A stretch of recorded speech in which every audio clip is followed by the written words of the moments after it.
Box পাওয়া গেছে। এই বক্সগুলো আসলে বর্তমান সময়ের না, মনে হচ্ছে বক্সগুলো অনেক পুরনো এবং অনেক আগের বক্স। তো স্থানীয় ধারণা এটি যুদ্ধের সময় হয়তো যুদ্ধে ব্যবহৃত অস্ত্র বা গোলা বারুদের কোনো প্লাস্টিকের কৌটা হতে পারে, যার মধ্যে হয়তো যুদ্ধের সামগ্রী ছিল। তবে এটি মাটির নিচে পোতা ছিল। আজকে খোঁড়ার পরে এখান থেকে বেশ কিছু প্লাস্টিকের কৌটা বা মাইনের যে বক্স থাকে সেই বক্সের মতো কিছুটা লাগছে। তবে এতে যেটি লেখা আছে সেটি হলো যে পিডিএফজি L63 লট নম্বর 37। খবর পেয়ে বামুন্দি পুলিশ ক্যাম্পের সদস্যরা ঘটনাস্থলে পৌঁছেছে। তবে এখন পর্যন্ত যে মাটির নিচে বা এই বক্সে কি আছে তা এখন পর্যন্ত স্পষ্ট নয়।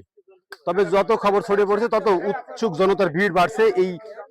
এটি বোম, মাইন বা অন্য কোনো সামগ্রী কিনা তা দেখার চেষ্টা করছে। তবে এটি নিয়ে মানুষের মধ্যে এক ধরনের কৌতূহল দেখা দিচ্ছে, যদিও এটি আসলে কি জিনিস সেটি বোঝা যাচ্ছে না। তবে দেখে মনে হচ্ছে এটি পাকিস্তান আমলে বা যুদ্ধের সময় ব্যবহৃত কোনো প্লাস্টিকের কৌটা হতে পারে। তবে এর মধ্যে আসলে কোনো গোলা বারুদ আছে কিনা সেটি এখন পর্যন্ত নিশ্চিত না। তবে স্থানীয়রা সেটি দেখার জন্য ভিড় করছে। আর পুলিশ পুরো এলাকাটা আপাতত নিরাপত্তা বেষ্টনী গড়ে তুলেছে, যাতে এর ধারে কাছে কেউ না যায়। কারণ যে কোনো সময় যদি বিস্ফোরণ ঘটে তাহলে হয়তো ক্ষতির সম্ভাবনা বেশি থাকতে পারে।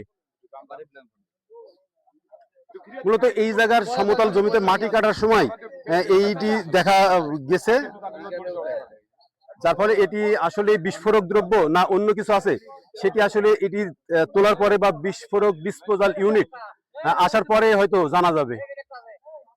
তবে আস্তে আস্তে মানুষের মধ্যে কৌতূহল বাড়ছে, কারণ এইরকম সামগ্রী বা বস্তু বা প্লাস্টিক যেটি এখন পর্যন্ত আসলে কারোর সাথে দেখা সম্ভব হয়নি বা দেখা হয়নি।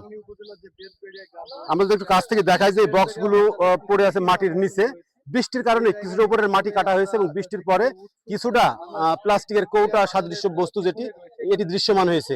তবে এগুলো আসলেই যে বিস্ফোরক দ্রব্য কিনা তা পরীক্ষা নিরীক্ষার পরেই হয়তো জানা যাবে।